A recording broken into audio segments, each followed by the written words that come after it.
How many cows do you think that it takes to produce 1 million hamburgers a day? McDonald's serves 6.5 million burgers a day, which is equivalent to, I think, 97,500 cows per month. It's impossible, dude. Where'd they get that beef? You know that theory, they say there's not enough grave sites for all these people that are dying. We seem to have a lot of hamburgers in this world. Shut up right now. Don't even say that. I think we have enough cows for all these hamburgers. No, but we don't got enough humans. That's just McDonald's. Yeah, it's crazy. You think about grocery stores that are actually using real beef, hopefully. And I know bioengineered meat exists now. What else is it being used in? I'm this close to becoming vegan. At McDonald's. It just makes you think about, where is it all coming from? Are we having some sort of a Soylent Green moment? Those who know, you know. They're making our food out of people. Next thing they'll be breeding us like cattle for food. You gotta tell them. You gotta tell them. Promise, Tiger, I promise. I'll tell the exchange. You tell everybody. Listen to me, Hatcher. You gotta tell them. Soylent Green is people! We gotta stop them somehow!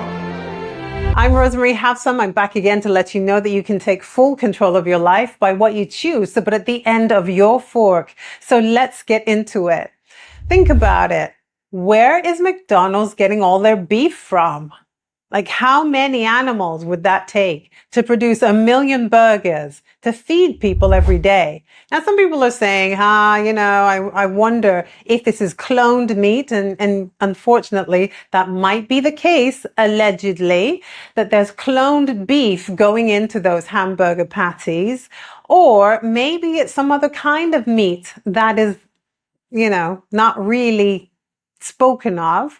But if you've ever heard of a movie called Soylent Green, I would hazard a guess that maybe some people are starting to look into that direction as to how so much meat is being produced for a place like McDonald's. But then again, maybe that's just all conspiracy theory. But it makes you wonder, what are they adding to these hamburgers that's making people crave them and then crash out about it if their order gets mixed up? And then let's talk about McDonald's fries. Did you know that McDonald's fries comes only from one particular type of potato? They're called the russet Burbank.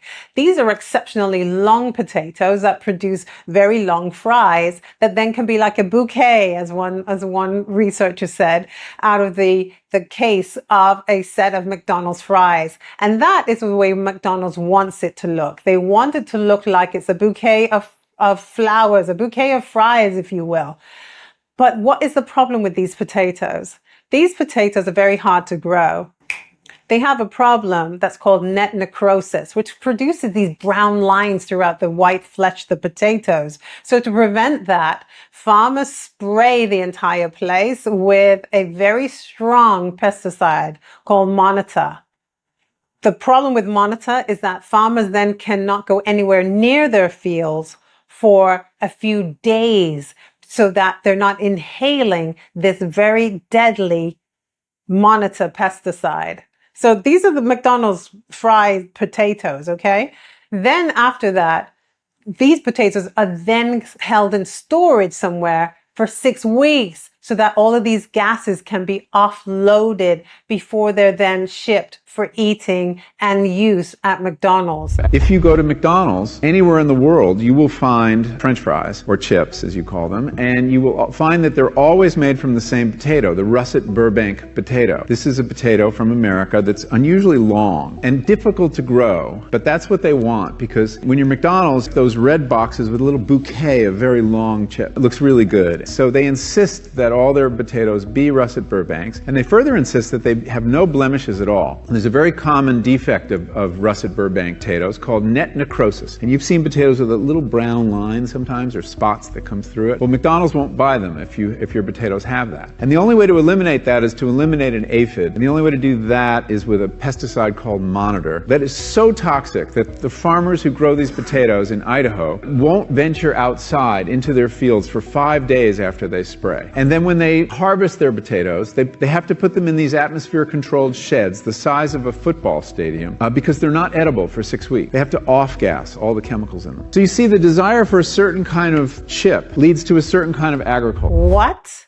What are we saying right now? Farmers don't venture into the fields once they've sprayed these potatoes with this very strong pesticide. And then after they can venture into the fields, after a few days, then the potatoes are stored somewhere so that they can off-gas them.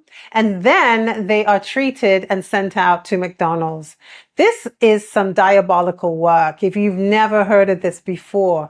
And also, these fries and the scent of these fries is manufactured because the actual potatoes don't really smell that great. So what they do is have a chemist that puts together a manufactured smell to have the aroma of fried potatoes blasting through the vents so that people can smell it and then come in and buy. Did you know the reason that McDonald's tastes so good, it actually has nothing to do with taste?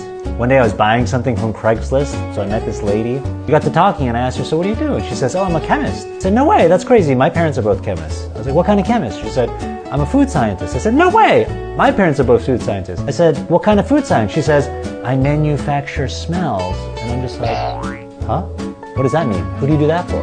I manufacture smells for McDonald's. I'm like, what? She said, yeah, you know when you drive by the McDonald's, there's a scent wafting out of the vents? She's like, that's not food. That's a chemical that I made to draw people in when they smell McDonald's. She said the French fries is the same thing. It doesn't taste good because of the potatoes or the oil. We manufacture a chemical and fry it in there so that it can taste like a perfect French fry. Same thing with the burgers, same thing with the nuggets. Because 80% of taste actually comes from our smell. So I was like, really? McDonald's tastes good because of a chemical you make and put in there to make it smell? And she's like, yep. So I said, given that, would you recommend that I probably don't eat McDonald's? She's like, yep. Guys, this is a lady who makes chemicals for smell at McDonald's is telling us not to eat McDonald's. This is all about manipulating the consumer. And if you don't think you're being manipulated, you need to think again. We need to take back control. And a part of that is eating real food while real food can still be eaten and had. We need to get our bodies used to eating pure food and not just eating ultra-processed food that completely mixes up our taste buds and mixes up our brain chemistry to crave it more and never be satisfied. We are being manipulated, and if we don't take charge of what we're eating, we're going to continue to see the abysmal statistics for Black Americans, for obesity, for type 2 diabetes, for high blood pressure, for high cholesterol. We're going to see all of these continue to plague us and the younger generation so that we'll be burying people before their time. Don't let this happen to you. We have to strike back at places like McDonald's and other fast food restaurants that don't have your health in mind. They don't, because they don't care about you. It's all about the bottom line and making money. What do you think? Are you still going to eat at McDonald's after learning about all of this? Don't forget to like, share, and subscribe to this channel. And remember that I too have a YouTube channel. That's Havsom, spelled H-A-V for Victor, S-O-M for Mother. And please remember, put in the comments what other health topics you want to hear about. And I'll be happy to do the research and let you know about it. Have a good one. To your good health. Bye-bye.